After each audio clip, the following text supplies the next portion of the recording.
2024 সালে দেশ এই জন্য স্বাধীন করা হয় নাই যে কোনো মুক্তিযোদ্ধার গলায় জোতার মালা পরে তারপর তারে ঘুরানো হবে।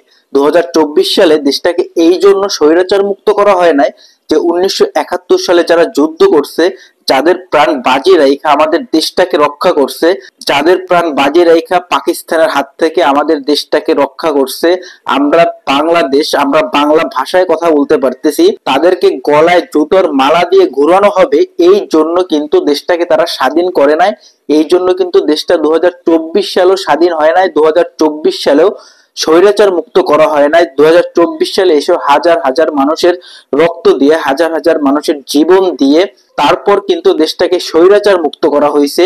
দেশটাকে এই জন্য স্বৈরাচার মুক্ত করা হয় নাই যে যারা 1971 সালে আমাদের পাকিস্তানের হাত থেকে রক্ষা করছে, যারা 1971 সালে তাদের রক্ত দিছে, যারা 1971 সালে তাদের জীবন দিয়ে গেছে, যারা 1971 সালে তাদের জীবন দিতে প্রস্তুত ছিল, তারা যুদ্ধ করে আমাদের দেশটাকে রক্ষা করছে, তাদেরকে অপমান করার জন্য কিন্তু আমাদের এই 2024 সালে আমাদের দেশটা স্বৈরাচার মুক্ত করা হয় নাই। 2024 সালে কিন্তু আবার দেশটাকে স্বাধীন করা হয় নাই।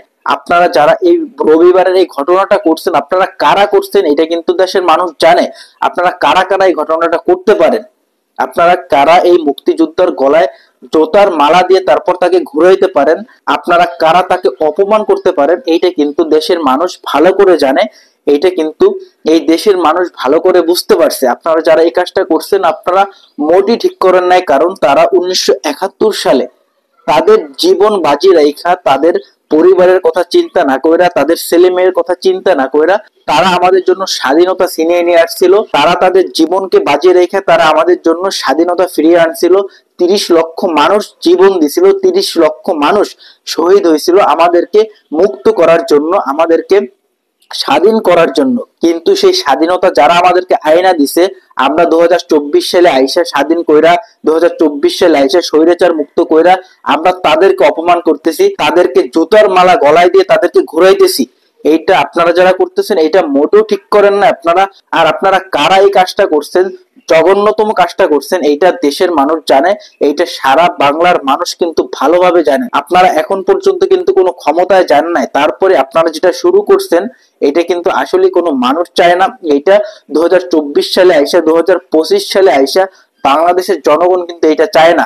তাই আপনারা যে কাজকর্মগুলো করতেছেন এইটা আপনারা ভালোভাবে করবেন, যাতে আপনাদের কোন নির্বাচন আসার আগেই 2024 সালে যেরকমের স্বৈরাচার মুক্ত করছে দেশটাকে, আপনারা নির্বাচনে আসার আগে, আপনারা ক্ষমতায় আসার আগে যেন আপনাদেরকে মুক্ত করতে না হয়, আপনাদেরকে যেন আবার ওই রকমের তাড়াই দিতে না হয়। সে মুক্তিযুদ্ধ ছিল, সে আওয়ামী লীগ যদি করে সে করতেই পারে, সে যদি আওয়ামী লীগের কোনো একটা পদে থাকে সে থাকতেই পারে, কারণ সে মুক্তিযোদ্ধা, সে দেশের জন্য জীবন দিতে চাইছে, সে দেশের জন্য রক্ত দিছে। সে দেশের কোনো একটা পদে থেকে সে যদি দেশকে উন্নত করে, সে যদি দেশকে ভালোবাসে, সে বাঁচতেই পারে। সে তাতে যে দলের হোক, আওয়ামী লীগ, বিএনপি, জামাত, যে দলের হোক, এটা তার কোনো ভুল না।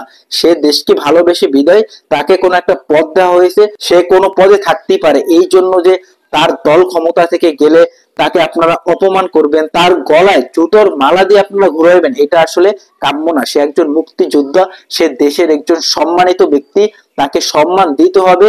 তাতে যে দল ক্ষমতায় আসুক, যে দল ক্ষমতায় না আসুক, তাতে তাদের কিছু যায় আসে না। তারা 1971 সালে দীর্ঘদিন যুদ্ধ করে দেশটাকে পাকিস্তানের হাত থেকে রক্ষা করছে, দেশটাকে স্বাধীন করছে, দেশটাকে মুক্ত করছে। যে দলই ক্ষমতায় থাকুক না কেন, যারা ক্ষমতায় থাকুক না কেন, তারা সব সময় সম্মান পাবে, তারা সব সময় সম্মান পাওয়ার যোগ্য।